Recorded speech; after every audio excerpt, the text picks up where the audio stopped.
യേശുമിശിഹായ്ക്ക് സ്തുതിയായിരിക്കട്ടെ. വിശുദ്ധ യോഹന്നാന്റെ സുവിശേഷം 3-ാം അധ്യായം 1 മുതൽ 12 വരെയുള്ള തിരുവചന ഭാഗം. മാമോദീസയെക്കുറിച്ചുള്ള ഏറ്റവും സുന്ദരമായ പരാമർശങ്ങളിൽ ഒന്നാണ് ഇന്ന് തിരുവചനത്തിൽ നാം കാണുക. നിയമജ്ഞരിൽ പ്രമുഖനായിരുന്ന നിക്കോദേമോസ് ഈശോയുടെ അടുക്കൽ വന്ന് ഈശോയെ അപ്രീഷിയേറ്റ് ചെയ്ത് സംസാരിക്കുകയാണ്. ദൈവം കൂടെയില്ല എങ്കിൽ നീ ചെയ്യുന്ന അത്ഭുതങ്ങളും അടയാളങ്ങളും ഒന്നും പ്രവർത്തിക്കാൻ ആർക്കും സാധിക്കില്ല. ഇതിന് ഈശോ കൃത്യമായി കൊടുക്കുന്ന ഒരു മറുപടി പരാമർശത്തിൽ തന്നെ അപ്രീഷിയേറ്റ് ചെയ്തതിന് നന്ദിയൊന്നും അല്ല പറയുക. ഈശോ പറഞ്ഞു, നീ വീണ്ടും ജനിക്കണം.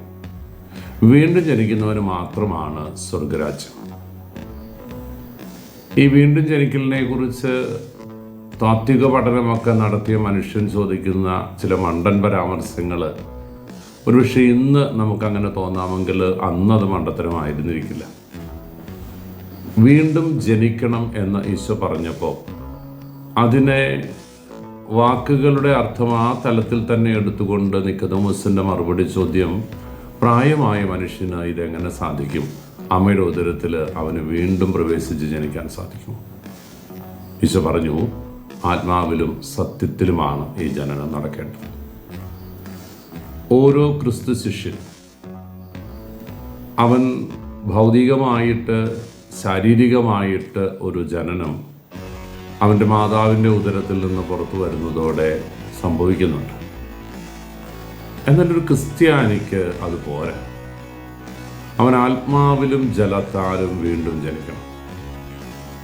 അഗ്നിശുദ്ധി വരുത്തി ആത്മാവിൻ്റെ ചൈതന്യം കൊണ്ട് നിറഞ്ഞ് പുതിയ വ്യക്തിയായിട്ട് അവൻ മാറും. പാപമോചനത്തിലുള്ള അനുതാപത്തിന് മാമോദീസ കൃത്യമായി നിർവഹിച്ച സ്നാപക യോഹന്നാൻ അനുതാപത്തിൻ്റെ സ്നാനമാണ് നൽകിയത് എന്ന് യഹൂദ ജനത ഒക്കെ മനസ്സിലാക്കിയിട്ടുണ്ട്. ആ കാലത്തെ ഒട്ടുമിക്ക ഗുരുക്കന്മാരും അങ്ങനെയൊക്കെ ചെയ്യാറുണ്ടായിരുന്നു. ഇവിടെ ക്രിസ്തുനാഥൻ പറയുന്നത് ആത്മാവിലും ജലത്താലും ജനിക്കും. വീണ്ടും ജനനം ഒരു ക്രിസ്ത്യാനിയുടെ ജീവിതത്തിൽ മാമോദീസ കൊടുക്കുന്ന ഏറ്റവും വലിയ പുണ്യമായത്. കത്തോലിക്ക സഭയുടെ പ്രബോധനം അനുസരിച്ച് ഒരു വ്യക്തി മാമോദീസായിലൂടെ വീണ്ടും ജനിക്കുമ്പോൾ അവൻ ദൈവത്തിൻ്റെ മകനായി മാറുന്നു, ക്രിസ്തുവിൻ്റെ സഹോദരനായി മാറുന്നു, സഭയിലെ അംഗമായി മാറുന്നു. ഈ 3 കാര്യങ്ങൾ കൃത്യമായി മാമോദീസായിലൂടെ നടക്കുന്നു എന്നത്, ഈ 3 കാര്യങ്ങൾ സംഭവിക്കുമ്പോഴാണ് അവൻ ആത്മാവിൽ ജനിക്കുന്നതെന്നും നിത്യജീവൻ അവകാശമാക്കുന്നത് എന്നും ക്രിസ്തുനാഥൻ അവനെ പറഞ്ഞ് പഠിപ്പിക്കുകയാണ്. ഈ ബോധ്യത്തിൻ്റെ തലത്തിലേക്ക് ഉയരാൻ ഈശോ നമ്മളെ ഓർമ്മിപ്പിക്കുന്നു. ഇതിൻ്റെ അസാധ്യതയെക്കുറിച്ച് ചോദിക്കുന്ന നിക്കോദേമോസിനോട് ഈശോ പറഞ്ഞു, കാറ്റ് അതിനിഷ്ടമുള്ളിടത്ത് വീശുന്നു, അതിൻ്റെ ശബ്ദം മാത്രം നീ കേൾക്കുന്നു. ഇത് ദൈവത്തിൻ്റെ ഇടപെടലാണ്. മനുഷ്യന് അസാധ്യമായതുപോലും സാധ്യമാക്കുന്ന, സാധ്യത കൽപ്പിക്കുന്ന, സാധ്യത ഉറപ്പിക്കുന്ന ഒരു ദൈവം നമുക്കുണ്ട് എങ്കിൽ ആ ദൈവം നിന്നെ ആത്മാവിലും ജലത്താലും വീണ്ടും ജനിപ്പിക്കും. ഈ ജനനം, ഈ മാമോദീസ നമ്മുടെയൊക്കെ ജീവിതത്തിൻ്റെ ദിശ തിരിച്ചുവിട്ട സംഭവമാണ്. നമ്മളൊക്കെ ക്രിസ്തുവിൻ്റെ സഭയുടെ അംഗങ്ങളായി, അവൻ്റെ കൂട്ടവകാശികളായി, ദൈവമക്കളായി മാറിയ അസുദിനം. പക്ഷേ ക്രിസ്തുനാഥൻ സൂചിപ്പിച്ച ആ ജനനം അതൊരു വൺ ടൈം ഇവൻ്റ് അല്ല, അതൊരു പ്രോസസ്സാണ്. അനുദിനം ജീവിതത്തിൽ നടക്കേണ്ട കാര്യം. മാമോദീസായിൽ സ്വീകരിച്ച അതേ പരിശുദ്ധാത്മാവിൻ്റെ ചൈതന്യത്താൽ അവൻ നിരന്തരം നിറയണം.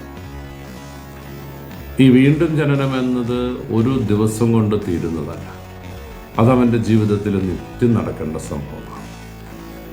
അതുകൊണ്ടാണല്ലോ നമ്മളെ കാരണവന്മാർ പറഞ്ഞു പഠിപ്പിച്ചിരിക്കുന്നത്, മാമോദീസ വെള്ളം തലയിൽ വീണു എന്നതിൻ്റെ പുണ്യം കൊണ്ട് ആരും സ്വർഗ്ഗത്തിൽ പോകില്ല. സ്വർഗരാജ്യ പ്രവേശനം അവന് സാധ്യമാകണമെങ്കിൽ അവൻ അനുദിനം ആത്മാവിലും ജലത്താലും ജനിച്ചുകൊണ്ടേയിരിക്കും. ഈ പ്രോസസ്സ് നമ്മുടെ ജീവിതത്തിൽ സംഭവിക്കണം പ്രിയപ്പെട്ടവരെ. അതിനാണ് അദൃശ്യമായ വരപ്രസാദത്തിൻ്റെ ദൃശ്യമായ അടയാളമായ കൂദാശകൾ സഭയിൽ ക്രിസ്തുനാഥൻ സ്ഥാപിച്ചിരിക്കുകയാണ്. മാമോദീസ മുതൽ വിവാഹം വരെ, രോഗീലേപനം വരെ നീണ്ടു നിൽക്കുന്ന 7 കൂദാശകൾ. ഈ 7 കൂദാശകളിലൂടെയും നമ്മൾ സ്വീകരിക്കുന്നത് പരിശുദ്ധാത്മാവിനെയാണ്. ഈ പരിശുദ്ധാത്മാവിൻ്റെ നിറവ് നമുക്ക് നിരന്തരം നൽകപ്പെടുന്നു. കുമ്പസാരവും വിശുദ്ധ കുർബാനയും രോഗീലേപനവും നമ്മൾ വീണ്ടും വീണ്ടും സ്വീകരിക്കുന്നതിന് കുഴപ്പമില്ലാത്ത, വീണ്ടും വീണ്ടും സ്വീകരിക്കാവുന്ന കൂദാശകളായിട്ടാണല്ലോ നമ്മളെ ബോധ്യപ്പെടുത്തിയിരിക്കുകയാണ്.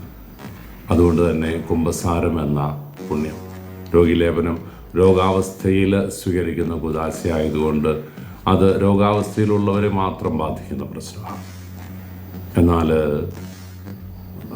കുമ്പസാരം എന്നത് അവനെ നിത്യം ദൈവിക ജീവനിലേക്ക് വളർത്തുന്നതാണ്.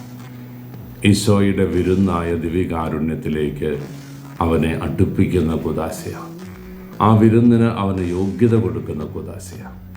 ദിവ്യകാരുണ്യം സ്വീകരിക്കാൻ അവൻ യോഗ്യത നേടുന്നത് കുമ്പസാരത്തിലൂടെയാണ് എങ്കിൽ ഈ കുമ്പസാരം നമ്മുടെ ജീവിതത്തിൽ കൂടെ സംഭവിക്കേണ്ട കാര്യമാണ്. ദിവ്യകാരുണ്യം ആത്മാവിൻ്റെ ഭോജനമാണ്. സ്വർഗത്തിൽ നിന്നിറങ്ങി വന്നപ്പോൾ ഞാനാണ്, എന്നെ ഭക്ഷിക്കുന്നവൻ നിത്യം ജീവിക്കുമെന്ന് പറഞ്ഞ യേശുനാഥൻ പറഞ്ഞു വെച്ചത്, ആ സ്വീകരണം നിന്റെ ജീവിതത്തിൽ യാഥാർത്ഥ്യമായി തീരണമെങ്കിൽ നീ ഈ വീണ്ടും ജനനം നടത്തുന്ന വ്യക്തിയായി മാറണം. വീണ്ടും ജനിക്കണം, ആത്മാവിന് ശക്തി പ്രാപിക്കണം. അതിന് ആവർത്തിച്ച് സ്വീകരിക്കേണ്ട കൂദാശ എന്ന നിലയിൽ സഭ നമ്മുടെ മുമ്പിൽ ഉയർത്തി കാണിക്കുന്നത് വിശുദ്ധ കുമ്പസാരമാണ്. ഈ കുമ്പസാരത്തിൽ ആഴമായ ബോധ്യത്തിൽ മുന്നോട്ട് പോകാൻ നമുക്ക് സാധിക്കട്ടെ. എല്ലാ ദിവസവും കുമ്പസാരിച്ച വിശുദ്ധരുണ്ട്, 2 ദിവസം കൂടുമ്പോൾ കുമ്പസാരിക്കുന്നവരുണ്ട്. മാപ്പാപ്പന്മാരൊക്കെ എല്ലാ ദിവസവും കുമ്പസാരിക്കാറുണ്ടെന്ന് പറയും. ആഴ്ചയിൽ എന്തെങ്കിലും കുമ്പസാരിക്കുന്ന എത്രയോ നല്ല വിശ്വാസികൾ നമുക്കുണ്ട്. 2 ആഴ്ച കൂടുമ്പോൾ കൃത്യമായി കുമ്പസാരിക്കുന്നവരുണ്ടല്ലോ. മാസത്തിലൊന്ന് നമ്മുടെ കുഞ്ഞുങ്ങളെയൊക്കെ കൃത്യമായിട്ട് പറഞ്ഞ് പഠിപ്പിച്ചിട്ടുണ്ട്. ഇതൊക്കെ പോട്ടെ പ്രിയപ്പെട്ടവരെ, 2 മാസം കൂടുമ്പോഴെങ്കിലും ഒന്ന് കുമ്പസാരിച്ചുകൂടെ നമുക്ക്? ആ കുമ്പസാരത്തിലൂടെ ദിവ്യകാരുണ്യത്തെ വീണ്ടും വീണ്ടും സ്വീകരിക്കാനുള്ള യോഗ്യത നമുക്ക് തമ്പുരാൻ നൽകുന്നുണ്ട്. ദിവ്യകാരുണ്യത്തെ സ്വീകരിക്കാൻ യോഗ്യത നൽകുന്ന കുമ്പസാരത്തെ ചേർത്ത് പിടിക്കാൻ, മാമോദീസായിലൂടെ നമുക്ക് നൽകപ്പെട്ട വരപ്രസാദ അനുഭവത്തിൽ ജീവിക്കാൻ നമുക്ക് ആഗ്രഹിക്കാം. ഈശോ അനുഗ്രഹിക്കട്ടെ. കർത്താവ് മിശിഹായുടെ കൃപയും പിതാവായ ദൈവത്തിൻ്റെ സ്നേഹവും പരിശുദ്ധാരൂപിയുടെ സഹവാസവും നമ്മളെല്ലാവരും കൂടി ഉണ്ടായിരിക്കട്ടെ, ഇപ്പോഴും എപ്പോഴും എന്നേക്കും. ആമേൻ.